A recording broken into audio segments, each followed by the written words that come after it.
yale yamefanyika jana, hata mimi pia niliona kwa TV, and I'm also waiting to be told and be given reasons why I was fired. The president appointed me, and he had his own reasons why he appointed me. Today, he has told me to step aside. He also have reasons why he has told me to step aside. Sijui kama tunaelewana jameni.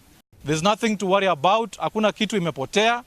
Mimi ni mtoto wenu na hapa ni nyumbani. Nikifa leo hapa, ni nyinyi mtakuja kukaa vile mmekaa hivi, mnizike.